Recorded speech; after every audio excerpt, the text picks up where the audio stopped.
من فيض مولانا الغفور قرآن رب العالمين جاء لنا نبراس نور فيه السعادة واليقين أسمى المعاني في السطور نسمو بها دنيا ودين نلقى الشفاعة في النشور بدلائل النور المبين في حفظه تحلو الأمور ما خاب من يرجو المعين نلقى الشفاعة في النشور بدلائل النور المبين بدلائل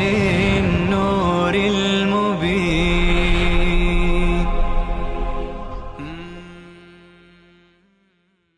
أعوذ بالله من الشيطان الرجيم. بسم الله الرحمن الرحيم. ألف لام ميم. أحسب الناس أن يتركوا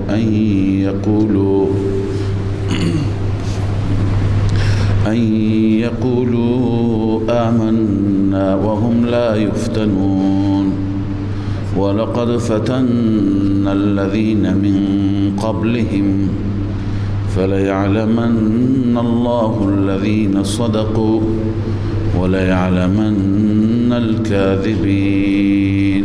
در سوره های گذشته از سوره های فرقان، شعراء، موضوع توحید با دلائل مختلف عقلی، نقلی، وحی اثبات شد و در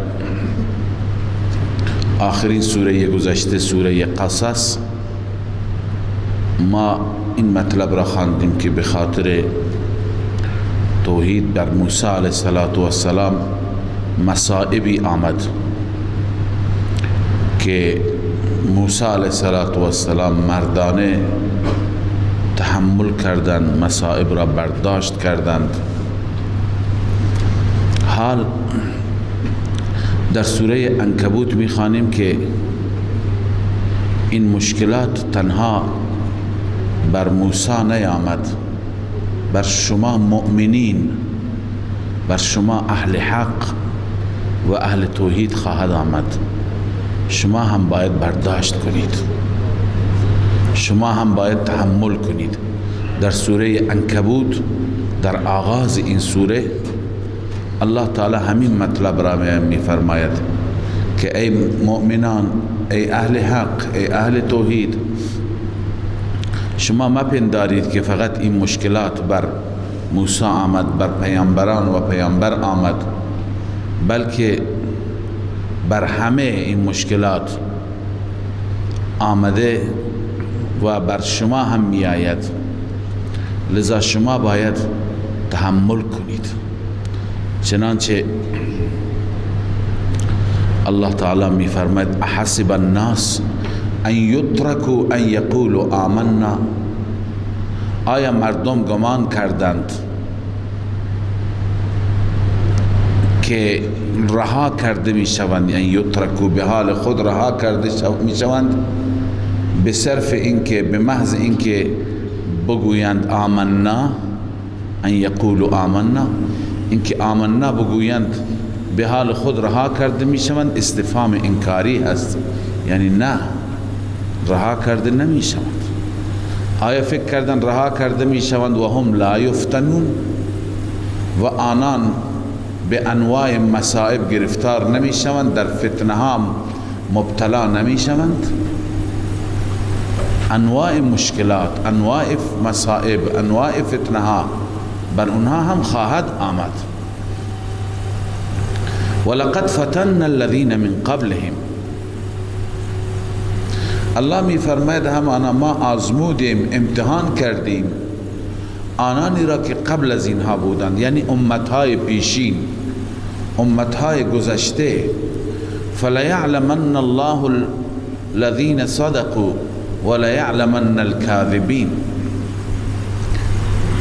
حکمت این مصائب، حکمت این مشکلات اینه که فلیعلمن الله الذین صدقوا، الله تعالی معلوم میکند. منظور از علم الهی در این چنین مواقع چی است؟ علم ظهور است، یعنی ظاهر میکند، الله آشکار میکند کسانی را که صدقوا، در ادعایشان صادق هستند. صدقوا فی ماذا؟ پایین صدقوا بنسبت فی قولهم آمنا، آنانی که در آمنا گفتن چی؟ صادق هستند و در آمنا گفتن اونها راست هستند، اونها را الله معلوم میکند، مشخص میکند. ولیعلمن الکاذبین، البته حتما و حتما الله معلوم میکند کاذبین را، کسانی که دروغ گفتند. لذا الله تعالی مشکلات را می آورد تا صادقین را معلوم کند، کاذبین را. کاذبین یعنی منافقین، یعنی اونایی که در قولهم آمنا دروغ گفتند. و بعضی اینجا اعتراض کردن که این سوره مکی هست، چطور ولیعلمن الکاذبین درباره منافقین صحبت شده؟ هنوز در مکه منافقی نبود. بعضی در جواب تکلف میکنند، میگویند که خب این آیه مدنی هست، ولی اینا تکلف، اینا چیزهایی است که لازم نیست. ببین لازم نیست که این آیه مصداق این آیه فرد یا افراد خاصی باشند. یک مفهوم است، یک مطلب است، مطلقاً الله تعالی میگه صادقین و کاذبین را الله مشخص میکند. خب در مدینه در آینده مثلا افرادی خواهند آمد میگویم به دروغ که آمنا، پس لازم نیست الان اون افراد وجود داشته باشند. پس مفهوم ایمان با اخلاص و ایمان با نفاق خود در مکه هم مشخص بود. در مکه هم این مسئله مطرح بود که بعضی خواهند گفت از ته دل و بعضی ها به ظاهر. پس حتما مطلبی که درباره اهل نفاق بیاید در مدینه وقوع بیفتد نخیر، این چیز لازم نیست. خب فلیعلمن الله الذین صدقوا، تفسیر معالم تفسیر خازن نوشته یعنی فلیظهرن الله الصادقین من الکاذبین. پس علم به معنی علم ظهور است. خدا میخواد صادقین از کاذبین را ظاهر بکند. خدا که علمش را دارد میخواد ظاهر بکند تا بقیه هم بداند که کدوم ها در قولهم آمنا صادق بودن و کدوم کاذب. علامه آلوسی رحمه الله نوشته انه تعالی یمتحنهم بمشاق التکالیف. ببینید مفهوم اصلی آیه این است که خدای عزوجل مؤمنان را امتحان می کند به وسیله مشاق تکالیف، یعنی مشقت های مختلف، تکالیف مختلف بر اونها میارد. تکالیف این تکلیف مکلف بودن، مثلا کالمهاجرت والمجاهدت ورفض الشهوات ووظائف الطاعات. مثلا دستور هجرت میده، دستور جهاد میده، دستور ترک شهوات میده، دستور انجام دادن طاعات و بندگی ها میده. و فنون المصائب فی الانفس والاموال، انواع مصیبت ها، انواع مشکلات در جانی مالی، اینها را الله تعالی بر انسان ها میارد لیتمیز المخلص من المنافق، تا مشخص کند که مخلص کدوم، منافق کدومه. و همچنین والراسخ فی الایمان من المتزلزل فیه، اونی که در ایمان راسخ است اون یکی کدوم هست و اونی که در ایمان تزلزل دارد، پس فیعامل کل بما یقتضیه و یجازیهم حسب و یجازیهم سبحانه و تعالی بحسب مراتب اعمالهم. خداوند هر یک را مشخص بکند، با هر یکی طبق اونچه که می طلبد با او برخورد کند، با اونها را جزا بده، پاداش نیک، پاداش بد، به خوبان پاداش نیک، به اونهایی که در امتحان ناکام شدن پاداش بد و غیره. پس حکمت این امتحانات این است. در حدیث شریف داریم، در روایت صحیح بخاری هست که رسول اکرم صلی الله علیه و سلم یک روزی بر دیوار خانه کعبه نشسته بود قبل از هجرت. ایام مشکلات و ایام مصائب آن حضرت نشسته بود و بعضی از فقرا از صحابه‌ای که در شکنجه بودند، در مشکلات بودند، آمدن گفتن یا رسول الله این همه مصائب، این همه سختی ها به درگاه خدای عزوجل شما دعا نمی کنید؟ آن حضرت صلی الله علیه و سلم فرمود که امتهای گذشته بر اونها خیلی سختی ها آمد، حتی که در زمین حفر شد، در زمین چاله زده شد، اونها را در چاله گذاشتند و بعدا اونها را اره کردند و به وسیله شانه های آهنین گوشت هایشون را تکه تکه کردند، ولی باز هم اونها از دین حق بر نگشتند. و سوگند به خدایی که شما می پرستید که این دین را الله عزوجل تکمیل می کند، این دین سراسر گیتی و سراسر جهان را در بر می گیرد، حتی که از صنعا تا حضرموت یک انسانی با امنیت و با آرامش کامل میره، هیچ کسی با او کار ندارد. اونجا آن حضرت صلی الله علیه و سلم این پیشگویی را هم فرمودند. پس آن حضرت فرمود که این سختی ها خواهد آمد. بنابراین الله می فرماید که مشکلات هست و مصائب هست، باید شما تحمل کنی، شما امت، شما ملت اسلامیه باید این مشکلات را تحمل کنید. همیشه باید از طرف دیگر رسول اکرم صلی الله علیه وسلم به ما تعلیم داده که ما از الله عافیت بخواهیم، نسأل الله العافیه، از الله عافیت بخواهیم، از الله روزهای سخت نخواهیم، جنگ نخواهیم، مشکلات نخواهیم. اما اگر خدای نکرده آمدند، باید تحمل بکنند اهل حق، باید اهل حق عقب نشینی نکنند از مسیر توحید، از مسیر ایمان، از مسیر حق، از مسیر قرآن و سنت. مطلب این آیات همین هست. خب تا اینجا ما خواندیم که مشکلات بر شما می آید.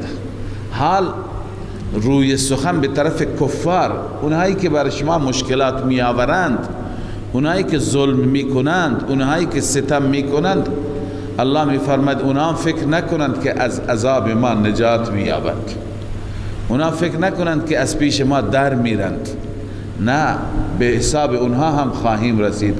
اونایی که مؤمنین را، اهل حق را شکنجه می دهند، اذیت می کنند، حال روی سخن با اونها هست. الله می فرماید ام حسب الذین یعملون السیئات، آیا می پندارند کسانی که سیئات می کنند، یعنی کفر شرک می کنند، معاصی می کنند. سیئات مدارک نوشته الشرک والمعاصی، هم شرک را شامل میشه هم معاصی را. آنانی که معاصی مرتکب میشوند آنها فکر نکنند که ان یسبقونا، اینکه از پیش ما سبقت میکنند، منظور در میرند، پیشی میگیرند، مخفی میشن، در برند، نخیر. ساء ما یحکمون، بعد از آنچه که اونها قضاوت میکنند، اونها حکم میکنند. من کان یرجو لقاء الله فإن اجل الله لآت وهو السمیع العلیم. اما هر کسی که امید و اعتقاد به ملاقات الله داشته باشد، به دیدار رب داشته باشد، او بداند که فإن اجل الله لآت، اون اجل و مدت الهی که الله تعیین کرده او می آید، حتما فرا می رسد، مؤمن به اونجا می رسد. و هو السمیع العلیم، الله سمیع هست، مجاهده قولی شما را هم میشنود. العلیم، علیم هست، مجاهده فعلی شما را هم میبیند. سختی هایی که شما میکشید چه قولی چه فعلی همه را الله تعالی میشنود و میداند. خب اگر شما پس سختی میکشید، مشکلات تحمل میکنید، نفعش هم به شما برمیگردد، سودش عاید شما میشه. و من جاهد فانما یجاهد لنفسه، هر کسی که مجاهده بکند یا جهاد بکند او برای خودش، برای نفسش، یعنی نفعش به خودش هست. و الا الله ان الله لغنی عن العالمین، الله از همه عالمیان مستغنی هست، بی نیاز هست. پس نفع مجاهده به شما برمیگردد. امام قرطبی نوشته ای من جاهد فی الدین و صبر علی قتال الكفار، کسی که در دین مجاهده بکند، مشکلات کفار را تحمل کند و اعمال طاعات و در انجام طاعات هم صبر کند، فانما يسعى لنفسه ای ثواب ذلك كله له، او برای خودش میکند، همه این ثواب و همه این اجر برای خودش هست. پس مجاهده به نفع خودش هست. الله از همه عالمیان بی نیاز است. حال از اینجا بشارت والذین آمنوا وعملوا الصالحات لنكفرن عنهم سیئاتهم، آنانی که ایمان آوردند و عمل صالح انجام دادند، لنكفرن عنهم سیئاتهم، سیئات آنان را ما حتما کفاره میگردانیم. این دفع مضرت است. سیئات اونها یعنی جزاء سیئات دور میکنیم. ولنجزینهم احسن الذی كانوا یعملون، و اونها را جزا میدیم بهترین اونچه که عمل کردند، یعنی بهترین اعمالشان، پاداش اون اعمال، جزای نیکوی اون اعمال را الله تعالی میفرماید ما به اونها عطا میکنیم، به اونها عنایت میکنیم. و وصینا الانسان بوالدیه حسنا، بعد از حقوق عباد الله تعالی، حقوق الله تعالی متوجه میفرماید ما را به سوی حقوق العباد. الله میفرماید ما انسان را نسبت به والدینش هم وصیت کردیم که با اونها نیکی کند. اما چنان موضوع حق و موضوع دین و موضوع راه خدا مهم است که همین والدین، همین هایی که عزیز انسان هستند، اگر انسان را تلاش کردند که انسان شرک بکند با خدای عزوجل، انسان باید حرف اونها را گوش نکند. و ان جاهداک لتشرک بی، یعنی حق اینقدر مهم است، توحید اینقدر مهم است، ای موحد، ای مؤمن، اگر آنان تلاش کردند با تو، مجاهده کردند، لتشرک بی، تا که تو شریک بگیری به من، با من شریک بگیری دیگران را، ما لیس لک به علم، آن معبودانی که برای معبودیت اونها شما هیچ علمی نداری. اگر والدین کسی خدای نکرده مشرک بودند و از فرزند خواستند که به دین ما بیا، فلا تطعهما، آنان را اطاعت نکن، آن را اطاعت نکن. شما در آیه دیگه میخوانیم و صاحبهما فی الدنیا معروفا، در امور دنیا با اونها نیکی کن، اونها را خدمت کن، اما در باب دین پیرو حق باش، پیرو اونها نباش. الی مرجعکم فانبئکم بما کنتم تعملون، فقط و فقط بازگشت شما به سوی من خداست، من به شما خبر میدهم که شما چه عمل کردید.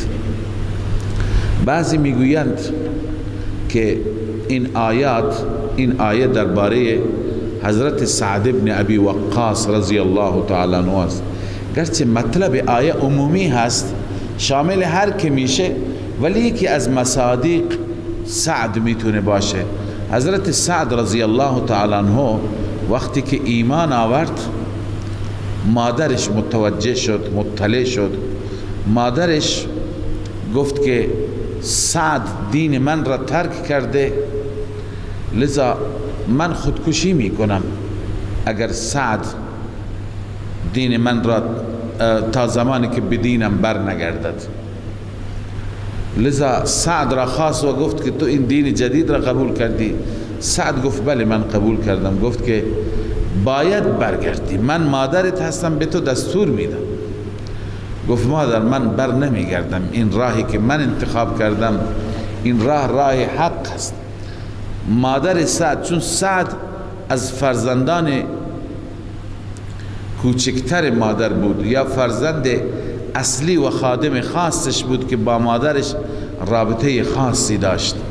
گاهی بین مادر و چند فرزند یکی از اون فرزندان دیگه رابطه خاصی با مادر داره، اونی که بیشتر خدمتش میکنه، یا گاهی این فرزند بزرگتر میشه، گاهی فرزند کوچکتر است.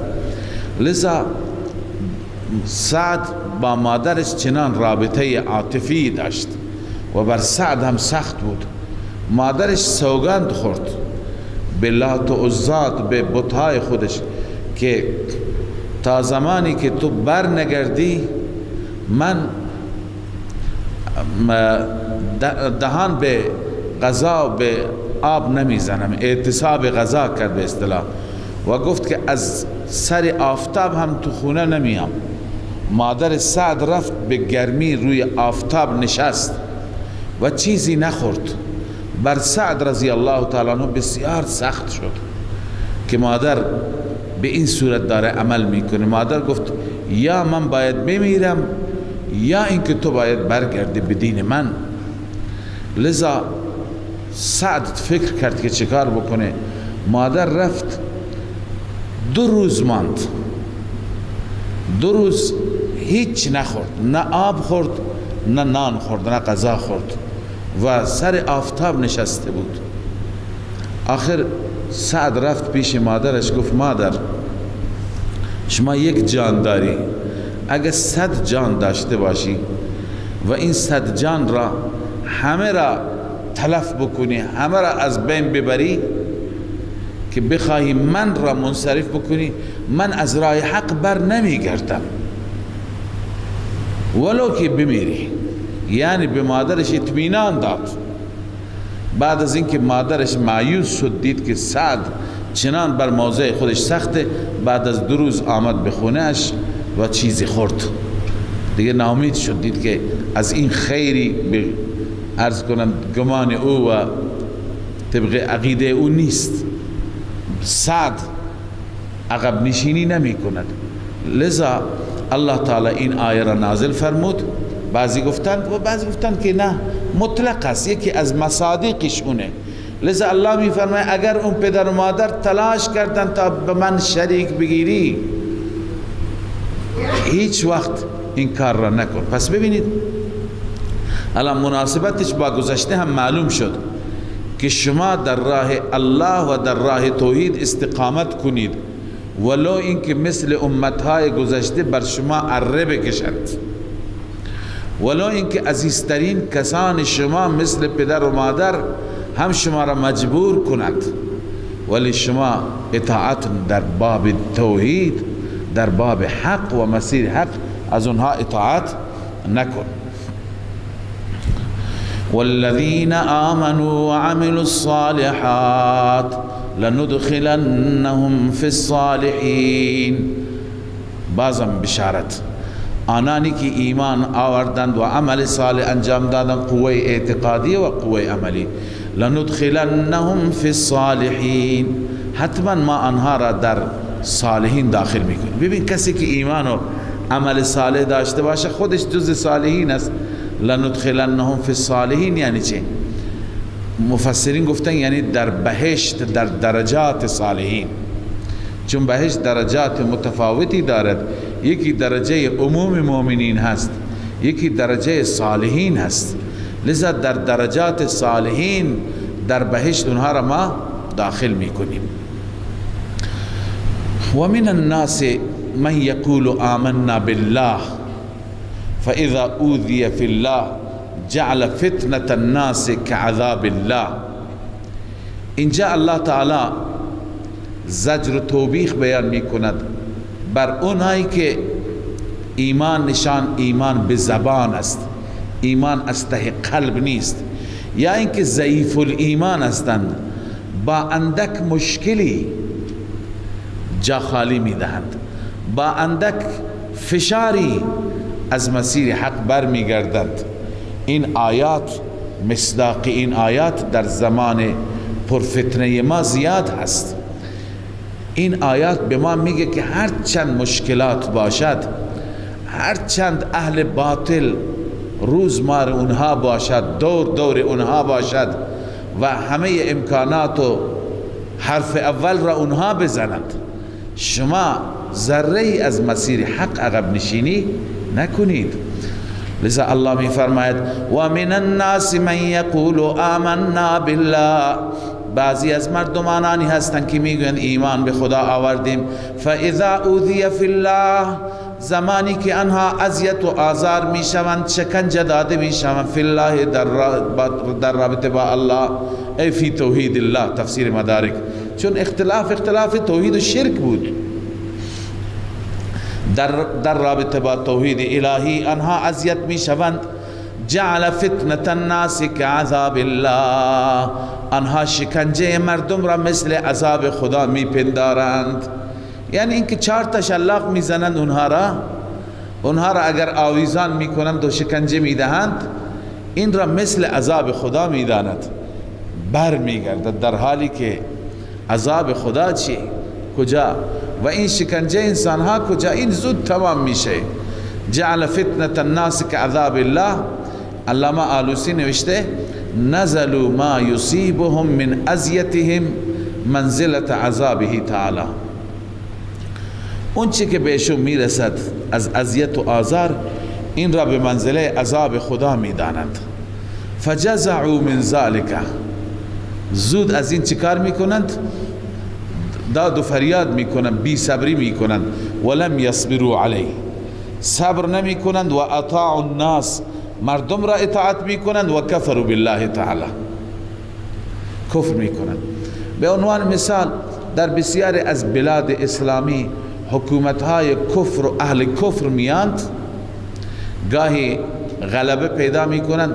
متاسفانه کسانی که ضعیف هستند، بعضی ها به خاطر شکنجه و ترس از شکنجه فوراً با کفر همسو می شوند، همگام می شوند. و بعضی ها از این هم بدتر با کفر همگام می شوند به خاطر طمع، یعنی بعضی را تطمیع شکار می کند، بعضی را تهدید. الله می فرماید که اینایی که به خاطر تهدید و به خاطر شکنجه کفر بر می گردند، بر اینها این توبیخ است. اونی که اصلا چنین فشاری نیست، اما به خاطر پول، به خاطر امکانات، اون پس حالش چیه؟ نسبت به او الله چی می فرماید؟ لذا الله می فرماید ولئن جاء نصر من ربک، اگر نصرت یاری از جانب ربت بیاید، لیقولن انا كنا معکم، اون وقت به اهل حق و به اهل دین میگویم ما با شما هستیم، یعنی منافقانه عمل میکنند. اولیس الله باعلم بما فی صدور العالمین، الله این ادعا را رد میکنه. اینکه شما میگویید که ما با شما هستیم، انا كنا معکم، در دین و عقیده ما با شما هستیم، الله میفرماید همین که من از سینه های شما، از ته دل شما میدانم، همین کافیه. آیا الله عالمتر نیست، بهتر نمیداند اون چی که در صدور عالمیان است؟ وَلَيَعْلَمَنَّ اللَّهُ الَّذِينَ آمَنُوا وَلَيَعْلَمَنَّ الْمُنَافِقِينَ. بازم حکمت مصائب، الله عزوجل حتما معلوم می کند. گفتیم علم اینجا به معنی چی هست؟ ظهور. خدا که همین چیز را می داند، ولی به علم ظهور می رساند، ظاهر می کند. البته حتما الله ظاهر می کند آنانی را که آمنو، ایمان آوردند. وَلَيَعْلَمَنَّ الْمُنَافِقِينَ، حتما ظاهر می کند منافقین را. یعنی ما فی صدور هؤلاء من النفاق و ما فی صدور المؤمنین من الاخلاص مدارک. یعنی خداوند نفاق این منافقین را ظاهر می کند، اخلاص و ثبات مؤمنین را ظاهر می کند. وقال الذين كفروا للذين آمنوا اتبعوا سبيلنا ولنحمل خطاياكم. یکی دیگر از صورتهای تضلیل را الله بیان می فرماید، گمراه کردن. خب یک صورتش همون بود که در گذشته خواندیم که اونها با تهدید و با ارعاب و با وحشت یا با اذیت و آزار مؤمنین را سعی می کنند که به مسیر خود بکشند، به مسیر باطل ببرند. و یک صورت و یک نیرنگ دیگه میگویند که شما راه ما را بگیرید و ما خطاهای شما را، گناه شما را ما حمل میکنیم، یعنی هر چی گناه بود به گردن ما. بعضی وقتها کفر از این طریق هم وارد میشه، باطل از این طریق هم وارد میشه. الله عزوجل اینجا برای او زجر بیان میفرماید، سرزنش میکند او را و این حربرا این نیرنگ را الله تعالی برملا می کند. و قال الذين كفروا، کفار میگویند للذین آمنوا، به مؤمنان به مخلصان، اتبعوا سبیلنا، راه ما را پیروی کنید، ولنحمل خطاياكم. این ولنحمل لنحمل هست، امر هست، ولی امر به معنی خبر است. یعنی ما حمل می کنیم خطاهای شما را، گناه شما به گردن ما بادا، شما از راه ما پیروی کنید، شما بذارید مسیر شما را که مسیر شما مسیر خشونت است، مسیر تحجر است، مسیر تنگ نظری است، چیزهایی که گفته می شود در عصر ما. راه شما راه تنگ نظری هست، لذا بیایید شما مثل ما سینه باز داشته باشید. الله می فرماید و ما هم بحاملین من خطایاهم من شیء، آنان از خطاهای اینها و اشتباهات اینها هیچ چیزی حمل نمی کنند. انهم لکاذبون، اونا دروغ میگویند، اینا بار خودشون را خودشون برمیدارند، اونها بار خودشون را خودشون. البته اونایی که در صدد گمراه کردن مردم هستند دو برابر بار برمیدارند، بار خودشون را و بار اینها را برمیدارند، به این معنا که دو تا جرم داره، یکی ضلال یکی اضلال. خودشان گمراه بودند، این بخشش و این گناهش فرق میکنه. دیگران را گمراه کردند، به خاطر اضلال و گمراه کردن دبل میشه، دو برابر میشه گناهش. نه اینکه گناه او را بر خود گرفته، بلکه گناه خود را که او را گمراه کرده، اما او که گمراه شده اون خودش بارش را برمیدارد. لذا الله می فرماید ولا يحملن اثقالهم و اثقالا مع اثقالهم، حتما حمل میکنن بارهای خودشان را و بارهای همراه با بارهای آنها. ولا يسألن يوم القيامة عما كانوا يفترون، حتما آنها سؤال میشوند در روز قیامت اما كانوا يفترون، از آنچه که افترا گفتند، از دروغ هایی که اونها سر هم کردند. یعنی اینها که گفتند که گناه شما به گردن ما چنان میکنیم، راه ما راه درست است، از همه این افتراعات و کذبات در روز قیامت بازخواست میشوند. ولقد ارسلنا نوحا الى قومه فلبث فيهم 1000 سنة الا 50 عاما.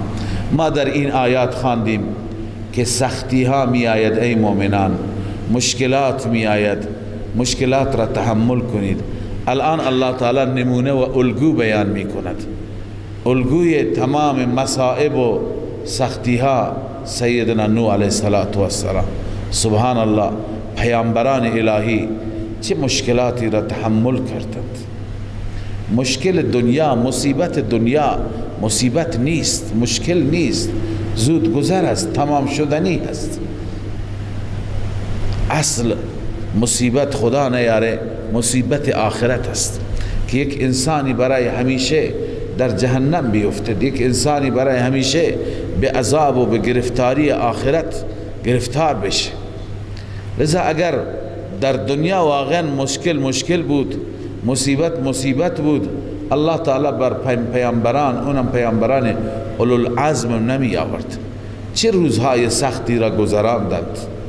ما امروز ناراحتیم که برای ما مشکلات است، از مشکلات اقتصادی میرنجیم، از مشکلات امنیتی ناراحتیم، از مشکلاتی که بر عالم اسلام است، گرچه نسأل الله العافیه. اما ببینید که پیامبران اولوالعزم الهی چه مصائبی را تحمل کردند. من جمله نوح علیه السلام. الله می فرماید ولقد ارسلنا نوحا الى قومه، همانا ما نوح را به سوی قومش فرستادیم. فلبث فیهم 1000 سنة الا 50 عاما، در میان آنها ماند 1000 سال مگر 50 سال، یعنی 950 سال. سبحان الله، مدت کمی نیست. 10 قرن. به گفتن آسان است، به زبان آسان است، اما وقتی که تصورش میکنیم یک انسانی 10 سال مریضی را تحمل میکند، 10 سال سختی میکشد، 10 سال دشمنی او را شکنجه میدهد، تو زندان قرار میگیرد، بعد از 10 سال تمام تعجب میکنن سبحان الله چقدر این انسان سختی کشیده. میگوین تمام زندگیش با رنج بوده، تمام زندگیش با مشکلات بوده. اما پیامبر خدا را ببین که 950 سال خیلی واقعا سخته. 950 سال همهش تبلیغ میکند، همهش مایوس میشه، همهش جواب منفی میشنود، همهش دلش را میشکنند. لذا الله می فرماید فلبث فیهم 1000 سنة، 1000 سال در میان آنان ماند، الا 50 عاما، منهای 50 سال یعنی 950 سال. فاخذهم الطوفان وهم ظالمون، نتیجه عناد، نتیجه ضد. الله می فرماید طوفان آنها را گرفت، طوفان الهی در بر گرفت، در حالی که وهم ظالمون، آنان ظالم بودند. منظور از ظلم هر جا شما الان میخوانی مشرکون، بزرگترین ظلمشون شرک بود، ان الشرک لظلم عظیم. فانجیناه و اصحاب السفینه، این نتیجه انابت است، ثمره انابت و رجوع الی الله. فانجیناه و اصحاب السفینه وجعلناها آیة للعالمین. الله می فرماید ما نجات دادیم نوح را و اصحاب سفینه را، کسانی که در کشتی بودند، وجعلناها آیة للعالمین، و این را عبرتی برای عالمیان قرار دادیم. امروز هم طوفان نوح به عنوان یک عبرت و به عنوان یک موعظه مطرح است. بعد از نوح نمونه دیگر ابراهیم علیه السلام. ابراهیم چه سختی های تحمل کرد سبحان الله. تو آتش افتاد، فرزند دلبند را به خاطر خدا و دستور خدا ذبح کرد، زن و فرزند را ترک کرد، هجرت کرد. همه این مشکلات به خاطر دین الله و مسیر حق بود. و ابراهیم اذ قال لقومه اعبدوا الله واتقوا، و ابراهیم زمانی که به قومش گفت اعبدوا الله، فقط و فقط الله را عبادت کنید، واتقوا، از او بترسید، ولا تشركوا به شیئا، ذالکم خیر لکم ان کنتم تعلمون. این برای شما بهتر است اگر بدانید. این یعنی چی؟ یعنی ترک شرک و عبادت خالص الله. مرجع ضمیر ذالک چیه؟ ترک شرک و عبادت خالص. این بهتر است اگر شما بدانید. چرا؟ چون که انما تعبدون من دون الله اوثانا و تخلقون افکا، جز این نیست آنهایی که شما عبادت میکنید به جز الله، به غیر از الله بت اند، و تخلقون افکا، شما درست میکنید دروغ، یعنی افک ایجاد میکنید، افترا درست میکنید، از خود میگید که این فرام مشکل، این برای فلان مصیبت خوبه، این معبود برای فرزند دادن مجرب است، این معبود برای رونق بازار تجربه شده. امروز هم مردم همین چیزا را درست میکنند. میگه هر کسی فلان جا رفت، فلان چاه رفت، فلان آستانه رفت، این نتیجه را میگیرد، فلان نتیجه گرفته، داستان های کتابات درست کرده تو مجلات، چه یاوه‌گویی های خرافاتی به مردم میدند که مردم بر اساس اون عمل کنند. الله می فرماید و تخلقون افکا، از خود دروغ درست میکنید. ان الذين تعبدون من دون الله لا یملکون لكم رزقا، آنانی که شما عبادت میکنید بغیر از الله، آنها مالک رزق نیستند، نمیتوانند به شما روزی بدن. فابتغوا عند الله الرزق، بطلبید نزد الله فقط رزق را.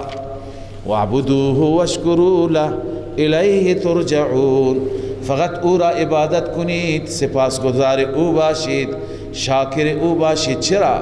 چونکه الیه ترجعون، فقط و فقط به سوی او برگردانده میشوید، مالک نفع و ضرر شما اوست. و ان تکذبوا فقد کذب امم من قبلكم. اینجا جمله معترضه هست. الله تعالی روی سخن را در میان داستان ابراهیم هست، هنوز سخن ابراهیم و تبلیغ ابراهیم ادامه دارد، اما به صورت جمله معترضه الله تعالی خطاب می کند به مخاطبین اولین قرآن، به مشرکان صدر اسلام، به قریش مکه، که اگر شما تکذیب می کنید این نبی مرا، امتهای گذشته پیشین مثل شما تکذیب کردند.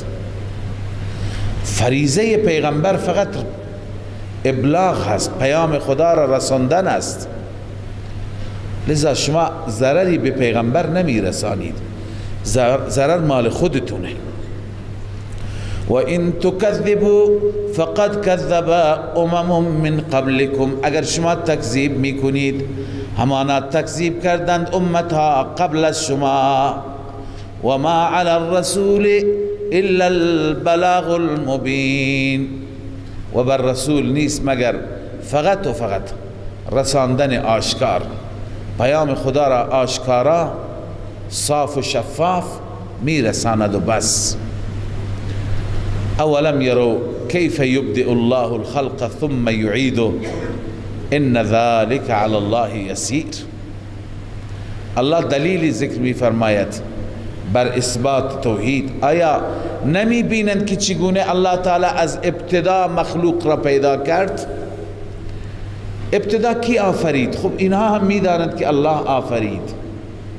ثم یعیده، سپس خدا بر می گرداند همین مخلوق را، اعاده می کند، دوباره به وجود می آورد. ان ذلك علی الله یسیر، این مسئله بر خدا آسان است.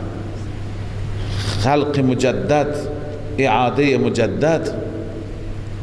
اما کسانی که نپذیرند اونها باید عبرت بگیرند از اقوام دیگر، از عاقبتی که بر اقوام دیگر آمد. اولم یسیروا، قل سیروا فی الارض، به آنان بگو سیر کنید در زمین بگردید و استدلال کنید بر خالقیت الله. فانظروا کیف بدأ الخلق، ببینید الله تعالی چگونه از ابتدا خلق کرده، چه خلائقی، چه کائناتی الله از ابتدا اونها را ایجاد کرد. یعنی غرض این سیر چی هست؟ انسان عجائب میبیند در این عالم، انسان دریاها را میبیند، کوهها را میبیند، دشت و دمن را میبیند و انسان دنیا را میبیند. لذا الله میفرماید اینها را همه را که ببینی، هر چی بری مخلوق الله به چشمت میخورد، هر چی ببینی قدرت الله میبینی. از این قیاس کن که خدایی که قادر است این همه پیدا کند. من و شما که در اینجا زندگی میکنیم خب دید ما محدود، همین اطراف خودمون را میبینیم. بریم بگردیم از این سر دنیا تا اون سر دنیا، ببینیم این عالم چقدر وسیع هست، چقدر این عالم بزرگ هست. وقتی که الله چنین عالم بزرگی را پیدا کرده، از اینجا قیاس و استدلال است. او میتواند دوباره انسان را پیدا بکند. لذا الله میفرماید ثم الله ینشئ النشأة الآخرة، سپس الله ایجاد میکند نشأت آخرت. نشأت یعنی ایجاد کردن دوم، بار دوم، آخر. چون که ان الله علی کل شیء قدیر، الله بر هر چیز قادر است. یعذب من یشاء و یرحم من یشاء، هر کسی را که خدا بخواهد عذاب میده، بر هر کسی که بخواهد رحم میکند. و الیه تقلبون، فقط و فقط به سوی او برگردانده میشوید. و این نکته را هم بدانید که نمیتوانید، اگر مجرم باشید نمیتوانید از عذاب خدا نجات بیابید، فرار کنید، در برید.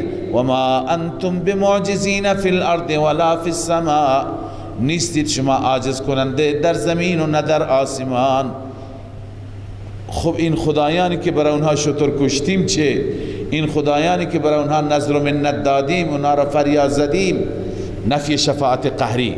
و ما لکم من دون الله من ولی ولا نصیر، نیست برای شما بغیر از الله هیچ حامی و هیچ یاوری، نصرت کننده.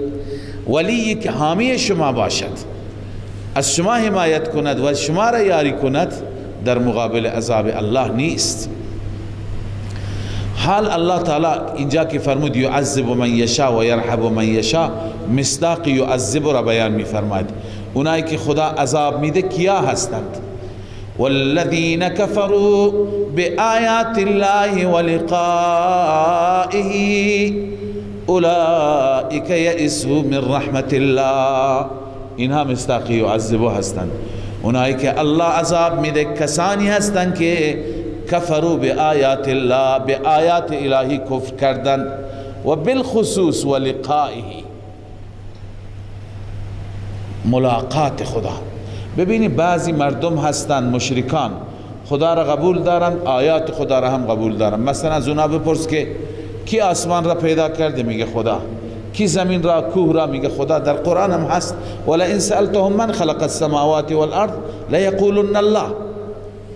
اما وقتی که درباره لقای الله صحبت بشه که ما میمیریم و دوباره زنده میشیم، در محضر الله حاضر میشیم، این قبول ندارد.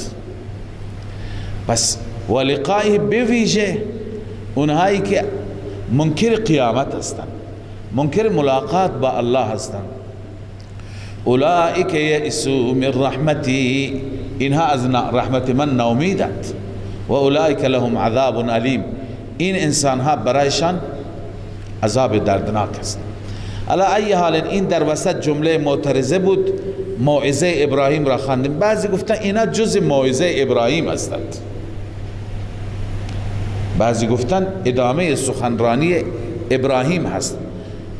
خلاصه اینها یا جمله معترضه یا سخنرانی ابراهیم، از اینجا که تتمه داستان ابراهیم است. فما کان جواب قومی، وقتی که ابراهیم این وعظ بلیغ را ارشاد کرد، ابراهیم گفت واعبدوه واشکروا له، ای قوم فقط خدا را عبادت کنید، فقط شاکر خدا باشید. قوم چه پاسخی داد؟ الله می فرماید فما کان جواب قومه، جواب قوم در نهایت و در پایان نبود الا ان قالوا اقتلوه او حرقوه، مگر گفتم بکشید این را یا بسوزانید ابراهیم را علیه السلام. چون که بر علیه بتان ما، خدایان ما، عقاید ما سخن میگوید. رب العالمین میفرماید فانجاه الله من النار، الله او را از آتش جهنم، از آتشی که اونها افروخته بودن نجات داد، از جهنمی که اونها به زعم خودشون درست کرده بودن. الله به آتش گفت کونی بردن و سلاما علی ابراهیم، خنک باش، جای سلامت و راحت بر ابراهیم باش. ان فی ذلک لآیات لقوم یؤمنون، همانا در این نجات، در این معجزه ابراهیمی نشانات و دلائل هست برای قومی که ایمان بیاورند. وقال انما اتخذتم من دون الله اوثانا مودة بینکم. ابراهیم علیه السلام به تبلیغ خودش ادامه داد. بعضی این را گفتند قبل از اینکه در آتش بیندازند، این موعظه قبل از آتش برمیگردد. بعض میگن بعد از نار، بعد از جریان آتش ابراهیم گفت. ابراهیم چی گفت؟ وقال انما اتخذتم من دون الله اوثانا. ای قوم جزی نیست که آنانی که گرفتی شما بغیر از الله، اوثانا اینها بتند. بله اوثانا اینها بتند، یا بعضی گفتن نه این اتخذتم دو تا مفعول داره. اتخذتم من دون الله آلهة اوثانا، اینهایی که بغیر از الله به عنوان معبود گرفتی اینا بتند، اینا خدا نیستند. مودت بینکم فی الحیات الدنیا، این مودت مفعول له هست، ای للموده. اینا را شما به خاطر روابط و دوستی فی ما بینتان گرفت. ببینید هر صنفی با هم دوست است. اهل توحید، اهل حق با هم دوستند. اهل شرک وجه اشتراکشون شرک است، با هم دوستند. لذا این به خاطر مودت بین شما در زندگی دنیا است. در زندگی دنیا با هم دوستید، محبت میکنید. اما ثم یوم القیامت یکفر بعضکم ببعض، سپس در روز قیامت بعضی تان بعضی دیگر را انکار میکنید، کفر میکنید، بر هم دیگر لعن و نفرین میفرستید. و یلعن بعضکم بعضا، بعضی از شما بعضی دیگر را نفرین میکند، لعنت میکند. و مأواکم النار، جایگاه شما همه در آتش است. و ما لکم من ناصرین، برای شما هیچ ناصری، هیچ کمک کننده ای نیست، نفی شفاعت قهری. لذا ابراهیم گفت که شما در دنیا با هم دوستی، با هم رابطه دارید، دست به یکی کردید، من شکنجه میدید، ولی در قیامت شما همین دوست ها همدیگر را نفرین میکنید، چون میبینید که معاون همدیگه بودید در راه شرک، از همدیگه متنفر میشید. میبینید که هر یکی سبب گمراهی دیگری شدید، سبب تشویق دیگری در شرک و گمراهی شدید. خلاص ابراهیم علیه السلام این تبلیغ را کرد. نتیجه این تبلیغ چی شد؟ فآمن له لوط، لوط به ایشون ایمان آورد. حضرت لوط علیه السلام، لوط ابن هاران که برادر ابراهیم بود، پدر لوط، و خود لوط قبلا هم خدمت شما عرض کردم پدرش فوت کرده بود، تحت تکفل و سرپرستی ابراهیم بود، بزرگ کرده ابراهیم بود، ابراهیم او را بزرگ کرده بود. لذا این پیغمبر، این عرض کنم که لوط علیه السلام اون زمان به پیغمبری نرسیده بود، این صحابی ابراهیم بود و پیرو ابراهیم بود. ابراهیم که هجرت کرد، لوط هم با او هجرت کرد.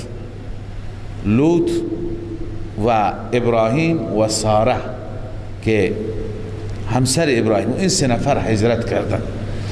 الله می فرماید فآمن له لوط، لوط به او ایمان آورد. و قال انی مهاجر الی ربی، ای قوم شما که ایمان نمی آورید، من هم شما را ترک می کنم، ربم دستور داده بروم، من هجرت می کنم الی ربی، یعنی الی حکم ربی، بسوی حکم ربم، هر جایی که رب دستور بده. انه هو العزیز الحکیم، بدون شک اون ذات غالب هست و کارهایش با حکمت هست. واقعا کارهای الله با حکمت بود. ابراهیم علیه السلام که هجرت کرد، بعد از این هجرت دو مرکز که مرکز دین و مرکز توحید بودند برای همیشه احیا شدند. یکی از اون مرکزها مکه مکرمه هست. اونجا رفت در مسیر که الله عزوجل هاجر را بهش داد، پادشاهی که هاجر را هبه کرد و بخشید به ساره و ساره به ابراهیم داد و ابراهیم عقدش کرد و از هاجر اسماعیل متولد شد. در وادی لم یزرع مکه اونها را گذاشت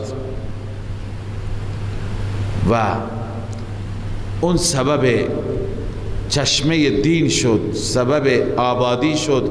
آخر همون مکه ام القرى شد و امروز قلب تمام دنیای اسلام است. و بعد از مکه هجرت کرد، رفت به طرف شام، چون ابراهیم علیه السلام از عراق بود، از بابل عراق بود، لذا به طرف شام رفت. شام که رفت اونجا حضرت ساره را به شام برد، یک همسرش در مکه یکی در شام. شام محبت انبیا شد، چون که از ساره بعداً الله اسحاق را داد و از اسحاق یعقوب و از یعقوب یوسف، همه پیامبران الهی از اون نسل. لذا الله تعالی اونجا را هم آباد کرد. بیت المقدس اونجا درست شد بعداً توسط انبیا. حضرت سلیمان علیه السلام اینا همه از نسل ابراهیم هستند. هزاران نبی اونجا مبعوث شد در اون ارضی که بارکنا حوله، اطراف تمام برکات بود، تمام آبادی بود. لذا الله تعالی به برکت این هجرت ببین دنیا را آباد کرد. امروز در دنیا هر چی که مذاهب هستند، مذاهب دینی آسمانی، چه اسلام، چه یهودیت، چه مسیحیت، چه بقیه مذاهب، همه به یکی از این دو جا مرتبطند. پیغمبرشون اونجا بوده. لذا الله می فرماید که انه هو العزیز الحکیم، الله بر کارش غالب است و در کارهای الهی حکمت وجود دارد. و وهبنا له اسحاق و یعقوب، ما به ابراهیم بخشیدیم. این انعامات و احسانات رب بعد از هجرت. انسان که برای دین خدا این تجربه هست و از مطالعه قرآن این معلوم میشه. انسانی که برای دین خدا سختی میکشد در همین دنیا جایزه خودش را دریافت میکند. فقط در آخرت الله بده؟ نه، در همین دنیا الله میده. خیلی از پیامبران در همین دنیا بعد از سختی ها جایزه گرفتند. و وهبنا له اسحاق و یعقوب، ما هبه کردیم بخشیدیم به او اسحاق و یعقوب را. و جعلنا فی ذریته النبوة والکتاب، این انعام اول. فرزندانی که نور چشم بودند و روشنی چشم بودند مثل اسحاق و یعقوب بهش دادیم. و انعام دوم و جعلنا فی ذریته النبوة، ما در اولاد ابراهیم و در نسل ابراهیم نبوت را گذاشتیم. والکتاب، و همچنین کتاب ها را، همه دستورات الهی شریعت ها در نسل ابراهیم بود. و آتیناه اجره فی الدنیا، این انعام سوم، پاداش سوم. اجرش را، پاداشش را در دنیا دادیم. در دنیا چه اجری هست؟ منظور مال و ثروت نیست، مال و ثروت اجر نیست، بلکه منظور قرب خدای عزوجل است. در دنیا تا روزی که زنده بود مقرب ترین بنده الله، خلیل الله بود. و در آخرت و انه فی الاخرة لمن الصالحین، او در آخرت از صالحین است. صالحین بنده قبلا خدمت شما عرض کردم که در میان انبیا صالحین و صالح بودن باز درجات دیگری دارد. صالحین همونطور که در میان ما مؤمنین بعضی از ما مؤمن عامه هستیم، بعضی جز صالحین هستند، در میان انبیا اون تفاوت بین انبیا جداگانه هست. یک درجه صالحین هست که بعضی از انبیا را در سوره انبیا میخوانیم، الله تعالی میفرماید همه اینها از صالحین بودند. یک درجه صلاح که چه ویژگی هایی دارند الله بهتر میداند، در انبیا یکی از اونهاست ابراهیم علیه السلام. علی ای حال بعد از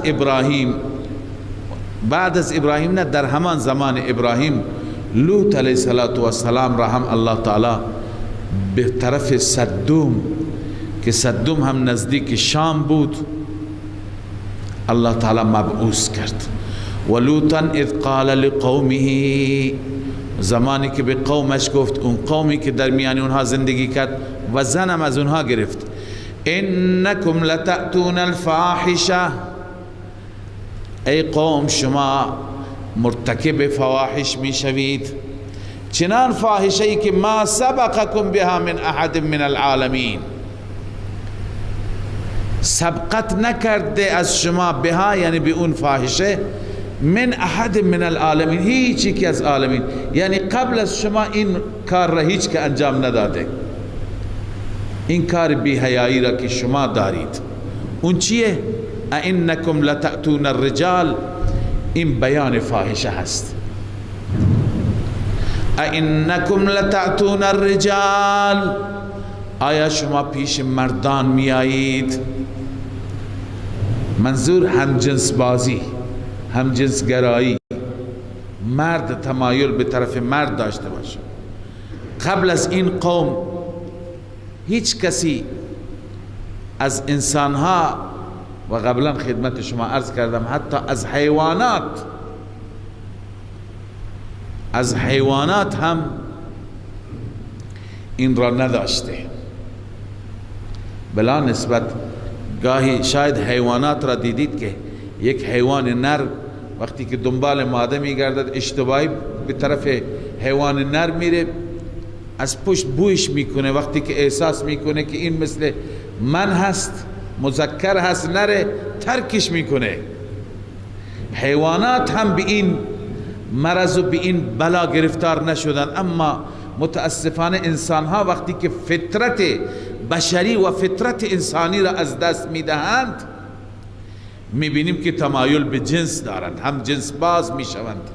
و مصیبت بزرگتر این که امروز این انسان های بدبخت و بدفطرت، اینهایی که فطرت بشری را و فطرت انسانی را گم کردند، از دست دادن، امروز در دنیا به دنبال مشروعیتند، به دنبال رسمیتند. خیلی از هم جنس بازان هستند که فعالیت دارند تو دنیا که اونها را به رسمیت بشناسند. حکومت ها به مسائل اونها و غریزه های ناپاک اونها به عنوان یک قانون توجه کنند و تصویب کنند. خیلی از کشورها متاسفانه در مقابل اینها پایین آمدند. اینها میخواند که در دنیا ثبت بشه که مرد بتونه با مرد ازدواج کنه، دو مرد بتونن با هم دیگه جفت بشند. این از آثار شوم این قوم هست، قوم حضرت لوط علیه السلام.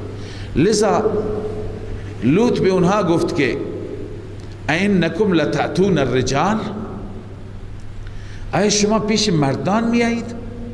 و تقطعون السبیل،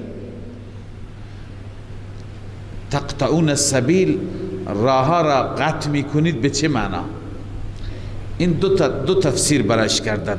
یکی تقطعون السبیل به معنی قطع طریق، راهزن، قطاع الطریق، شما راه را میبندید، مردم که میآیند همه مال و منال مردم را به غارت میبرید. بعضی گفتن تقطعون السبیل به این معنی است رازن هستید، دزد هستید، گردن بگیر هستید. معمولا این نوع انسان ها وقتی که فطرت خودشون را از دست میدند، فطرت بشری را جنایت های بزرگ دیگر را هم میکنند، گردن بگیری میکنند، دزدی میکنند، مردم میکشند. پس یک تفسیر تقطعون السبیل این هست. و بعضی گفتن نه، تقطعون السبیل راه بندانی به همین منظور بود، یعنی می رفتن سر راه ها می نشستند، بلا نسبت وقتی که یک مردی، یک بچه‌ای بدون ریش امرد وقتی که رد می شد فوراً او را می گرفتند و کار بد باش می کردند. پس بعضی گفتن تقطعون السبیل به این معنی است.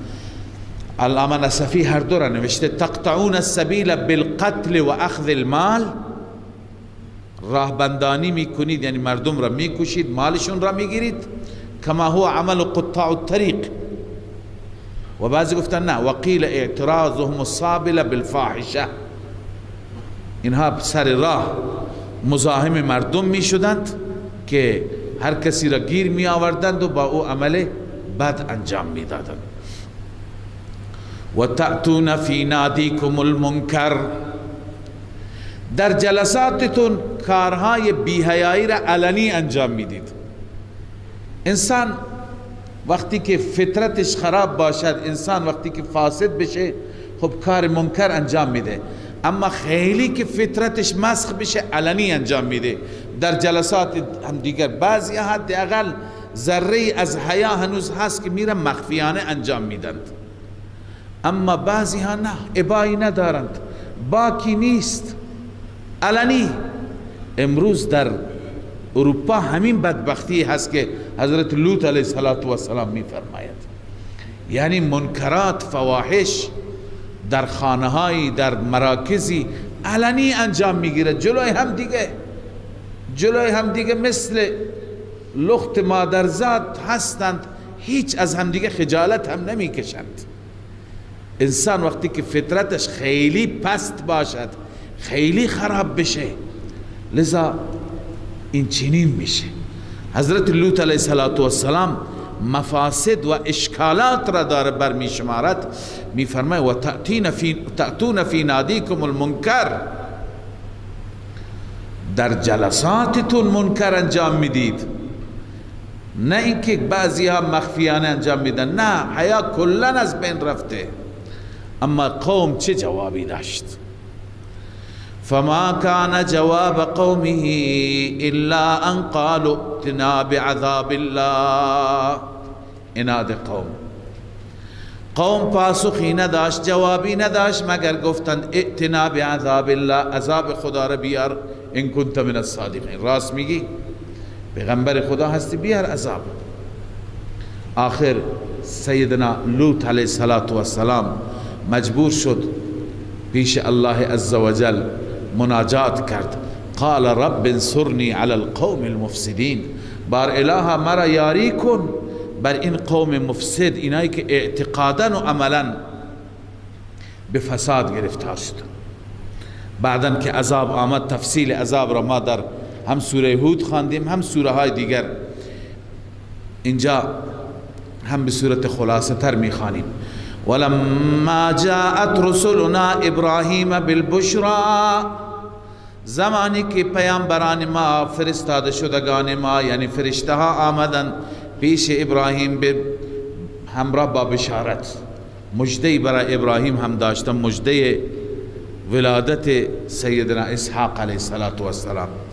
بعد از اون مجده به ابراهیم خبر دادن، قالوا انا مهلكو اهل هذه القريه، ما میخواهیم هلاک کنیم اهل این قریه را، یعنی قریه صدوم را، روستاهای صدوم را. چرا؟ ان اهلها كانوا ظالمین، این تعلیلیه هست، علت اینه که اهلش ظالم هستند، اینا ظلم میکنند، ستم میکنند بر خود بر دیگران. قال ان فیها لوطا، ابراهیم گفت لوط در میان اون هست، اون چی کار میکنید؟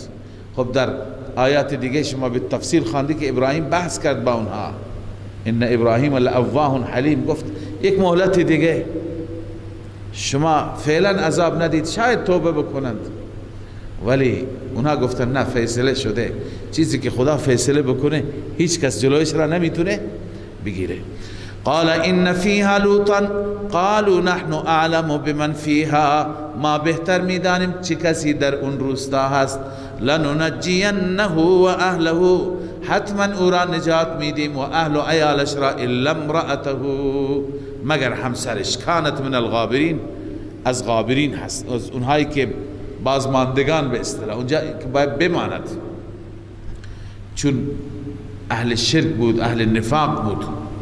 ولما ان جاءت رسلنا لوطا سیء بهم، زمانی که فرستادگان ما پیش لوط آمدند، سیء بهم یعنی حزین شد به وسیله اونها، غمگین شد به خاطر اونها. قبلا ما به تفسیر خواندیم این پیامبران الهی غیب نمیدونستند، خبر نداشتن اینها فرستادگان رب هستند. این اجابت دعای من است که گفتم رب انصرنی علی القوم المفسدین. خدا پاسخ داده، فرشتگان را این شکلی فرستاده. فکر میکنه مهمان هستند، مهمانهای زیبارو، الان از این قوم مفسد، از دست قوم مفسد چی کار کنم؟ به این خاطر غمگین شد. اگر ذره غیب میدانست پیامبر خدا ناراحت نمیشد. سیء بهم حزن بسببهم، جلالین گفته به سبب اونها چی شد؟ غمگین و حزین. و ضاق بهم ذرعا،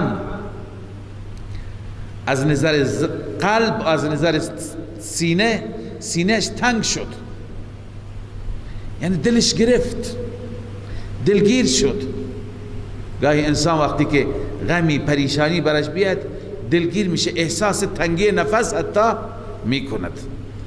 اما فرشتگان که بعد از این که متوجه شدند، وقالوا لا تخف ولا تحزن، نترس و غم نکن، انا منجوک و اهلک، ما تو را نجات میدیم، اهل و عیالت را نجات میدیم، الا امرأتک کانت من الغابرین، مگر زنت که اون زنت هست از غابرین، از بازماندگان، کسانی که باید اینجا بمانند.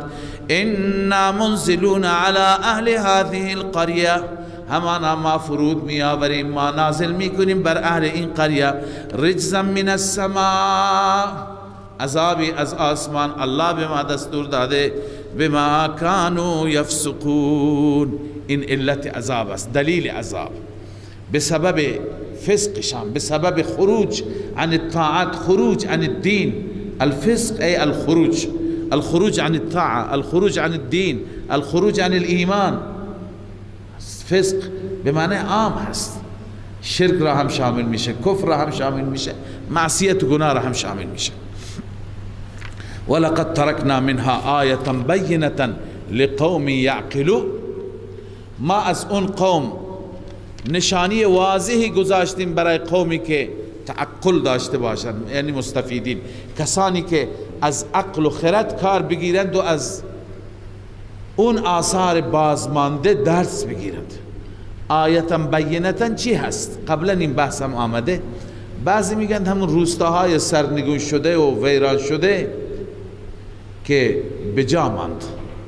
بعضی گفتن اون سنگهایی که الله عزوجل اون سنگها را بر اونها از آسمان نازل کرد و باراند و اون سنگها اصلا با سنگهای اون منطقه هیچ نمیخورن، فقط همون محدود هست. بعضی گفتن اون آب سیاهی که متعفن بود در زمان رسول الله صلی الله علیه وسلم وقتی که به تبوک رفتند هم مشاهده کردند.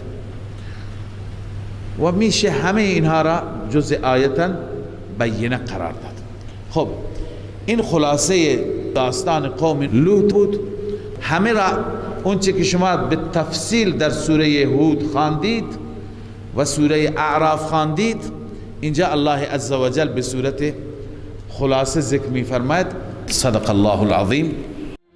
من فيض مولانا الغفور قرآن رب العالمين جاء لنا نبراس نور فيه السعادة واليقين أسمى المعاني في السطور، نسمو بها دنيا ودين، نلقى الشفاعة في النشور، بدلائل النور المبين، في حفظه تحلو الأمور، ما خاب من يرجو المعين، نلقى الشفاعة في النشور، بدلائل النور المبين، بدلائل